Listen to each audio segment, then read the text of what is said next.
Hello students, welcome to R K unique study centre. আজকের ক্লাসে রায় মার্টিন প্রশ্নবিচিত্রার থার্ড ইউনিট টেস্টের বাংলার যে 1 নম্বর স্কুলটা রয়েছে বেলদা গঙ্গাধর একাডেমি, এই স্কুলের সব প্রশ্নের উত্তরগুলো নিয়ে আলোচনা করব। সো তোমরা প্রথম থেকে শেষ পর্যন্ত ক্লাসটি দেখতে থাকো।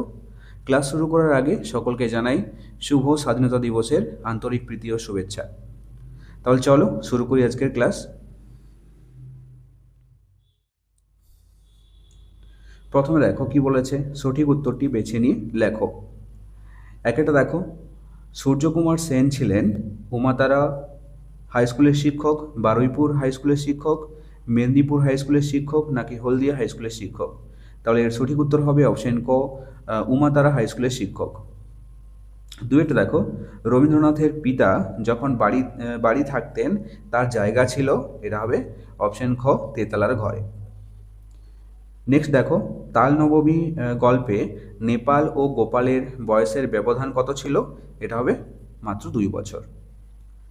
নেক্সট দেখো, বোম্বাগড়ের রাজা কবিতায় পাউরুটিতে পেরেক ঠোকে কে?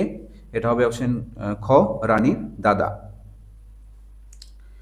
তারপর পাঁচের দেখো, একলা কবিতায় কবি যখন একলা থাকেন তখন তার সঙ্গে থাকেন মা, বই, সবুজ গাছপালা নাকি টিয়া পাখি?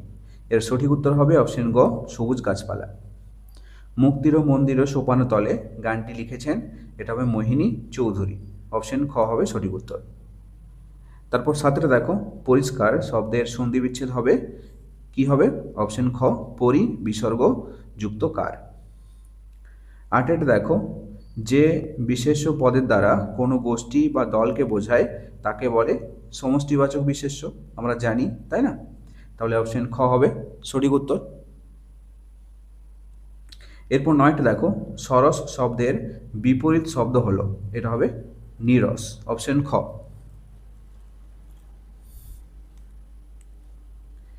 এরপরে 10এরটা আছে, মিসকালো শব্দটি বিশেষ্য, বিশেষণ, সর্বনাম নাকি অব্যয়? তাহলে মিসকালো শব্দটি এটা হবে অপশন খ, বিশেষণ। তারপর 11টা দেখো, গায়ক শব্দের লিঙ্গ পরিবর্তন করলে হবে গায়ক কি হবে? গায়িকা, তাই না? তাহলে এটা হবে অপশন খ, সঠিক উত্তর। এরপর দেখো 2-এর দাগে কি বলেছে, এক কথায় উত্তর দাও। 2-এর একটা দেখো, রবীন্দ্রনাথের প্রধান ছুটির দেশ কোথায় ছিল?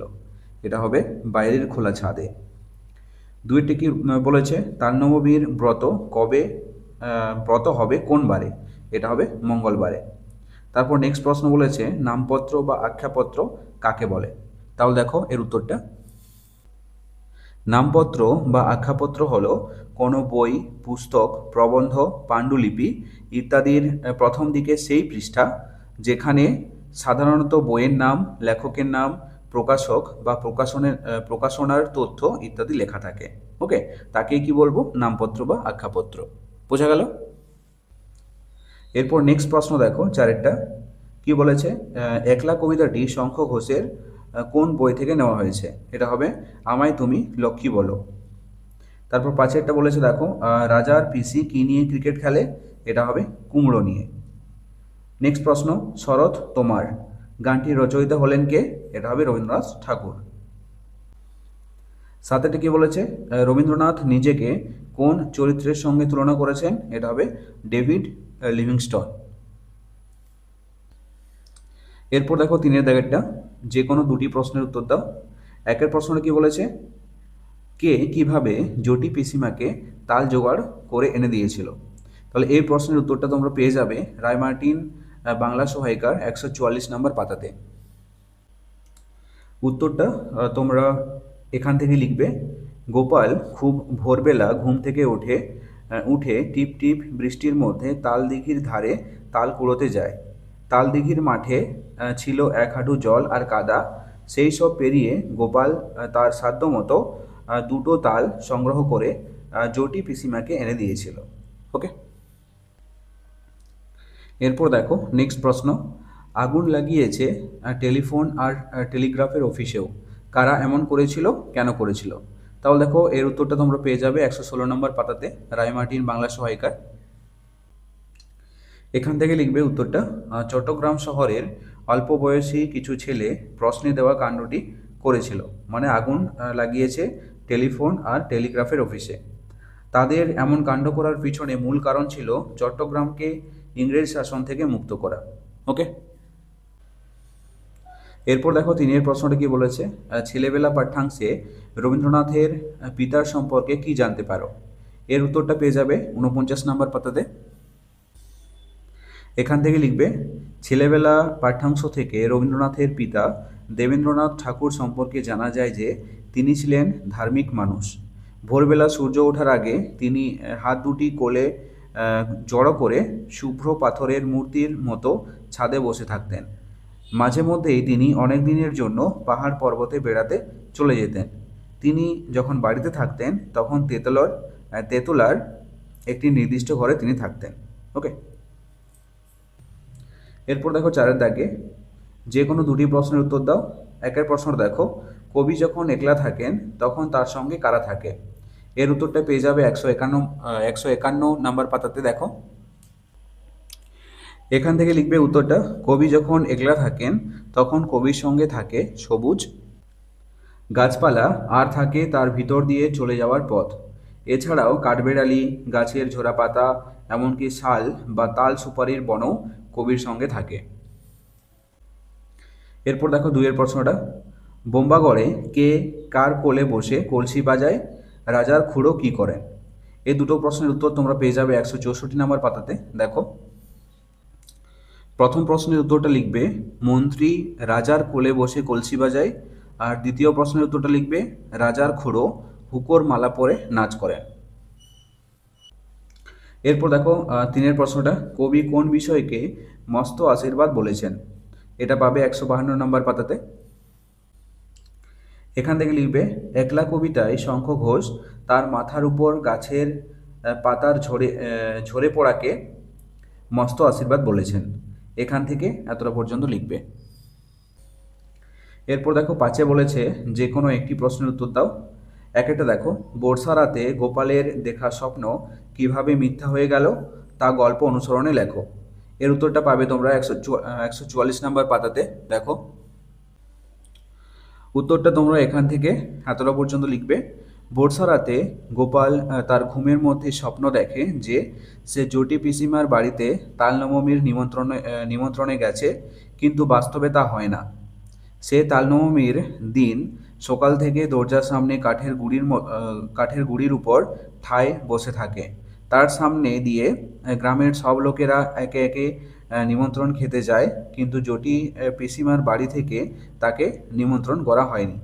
এইভাবে বর্ষার রাতে তার দেখার স্বপ্ন মিথ্যা হয়ে যায়। ওকে, এরপর দেখো নেক্সট প্রশ্ন, ইংরেজদের অত্যাচারের বিরুদ্ধে মানুষ কিভাবে মাস্টারদার নেতৃত্বে রুখে দাঁড়িয়েছিল?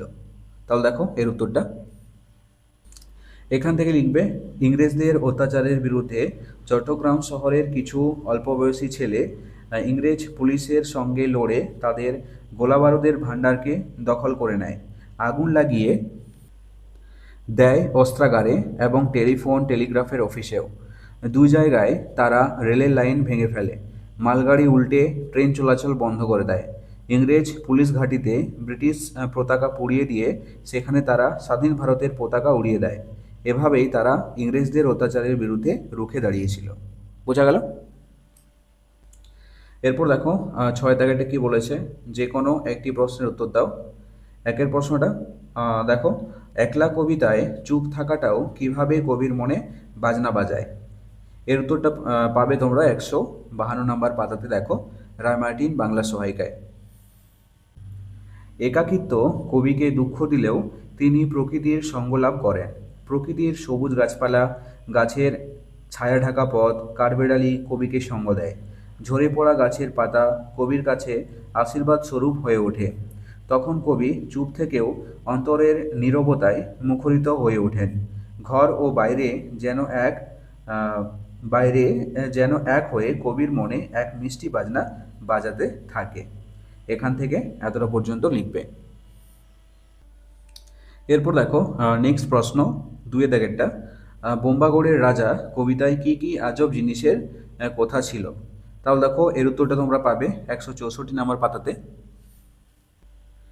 এখান থেকে লিখবে সেই রাজ্যের রাজা ছবির ফ্রেমে আমসত্ত্ব ভাজা বাঁধিয়ে রাখেন। রানীর মাথায় সারাদিন বালিশ বাঁধা থাকে। রানীর দাদা পাউরুটিতে পেরেক ঠোকেন এবং সেখানে সর্দি হলে লোকে ডিগবাজি খায়। জ্যোৎস্না রাতে সেখানে সবাই চোখে আলতা মাখে এবং ওস্তাদেরা মাথায় ও ঘাড়ে লেপ মুড়ি দেয়। সেই রাজ্যের পণ্ডিতেরা টাকের উপর ডাকের টিকিট লাগান এবং রাতের বেলা নিজেদের ট্যাক ঘড়ি ঘিয়ে ডুবিয়ে রাখেন। রাজা স্বয়ং শিরীষ কাগজের বিছানায় শোন এবং শোভার মাঝে হুক্কা হুয়া বলে চেঁচিয়ে ওঠেন। রাজার মন্ত্রী রাজার কোলে বসে কলসি বাজান এবং রাজার পিসি কুমড়ো নিয়ে ক্রিকেট খেলেন। এইভাবে দেখা যায় বোম্বাগড় রাজ্যে সবেই মজার ও হাসির ব্যাপার স্যাপার। ওকে, তোমরা এখান থেকে এতটা পর্যন্ত লিখবে উত্তরটা। এরপর দেখো সাথে বলেছে সন্ধি বিচ্ছেদ করো। এখানে দুটো শব্দ দেওয়া আছে, একটা হচ্ছে পদ্ধতি আর একটা হচ্ছে উজ্জ্বল। এই দুটো শব্দের সন্ধি বিচ্ছেদ করতে হবে। তাহলে পদ্ধতি এটা হবে পদ যুক্ত ধতি। এখানে দেখো দয়ে হসন্ত রয়েছে, হসন্ত না দিলে কিন্তু এটা সন্ধি বিচ্ছেদ ভুল হয়ে যাবে। ওকে, হসন্ত দেবে। তারপর রয়েছে উজ্জ্বল, এর সন্ধি বিচ্ছেদ করলে কি হবে? উৎ যুক্ত জল। এরপরে আছে দেখো লিঙ্গ পরিবর্তন করো। সন্ন্যাসী এটা হবে সন্ন্যাসিনী, ঠাকুর এটা হবে ঠাকুরানী। ওকে, এরপর দেখো নয় বলেছে নিচের শব্দগুলি কি ধরনের শব্দ লেখো। এখানে কিছু শব্দ দেওয়া আছে আর এখানে শব্দের ভাগগুলো দেওয়া আছে, কোনগুলো কি ধরনের শব্দ সেগুলো লিখতে হবে। তাহলে দেখো নেমন্তন্ন, দিয়েছিল, প্রকাণ্ড আর তিনি, এই শব্দগুলির মধ্যে বিশেষ্য হবে নেমন্তন্ন, বিশেষণ হবে প্রকাণ্ড, সর্বনাম হবে তিনি আর ক্রিয়া হবে দিয়েছিল। এরপরে আছে বিপরীত শব্দ লেখো। ব্যয় এটা হবে আয়, অগ্রজ এটা হবে অনুজ। তারপরে আছে 11 চিঠি লেখো। পুজোর ছুটিতে তুমি কিভাবে তৃতীয় পর্যায়ক্রমিক মূল্যায়নের প্রস্তুতি নিয়েছো সে বিষয়ে বন্ধুকে একটি চিঠি লেখো।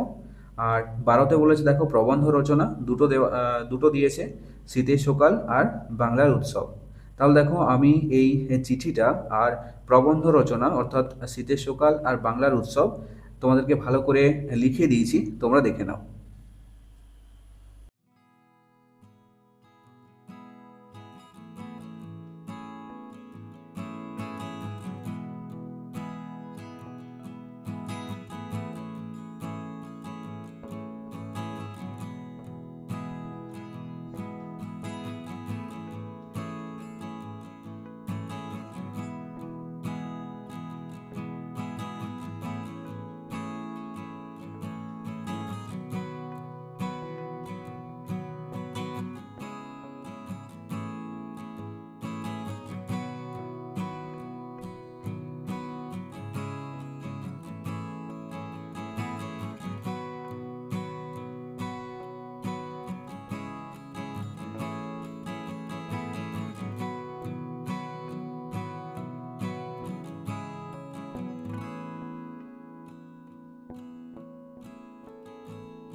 সো এই ছিল আজকের ক্লাসটি কেমন লাগলো অবশ্যই কমেন্ট করে জানাও। আর যদি ভালো লেগে থাকে তাহলে অবশ্যই একটি লাইক করে দিও। আর ছোট্ট বন্ধুরা, তোমরা যদি আমার চ্যানেলে নতুন হয়ে থাকো তাহলে অবশ্যই সাবস্ক্রাইব করে পাশে থাকা বেল আইকনটি প্রেস করে রাখো। চলো দেখা হচ্ছে নেক্সট কোনো ক্লাসে। জয় হিন্দ, বন্দে মাতরম।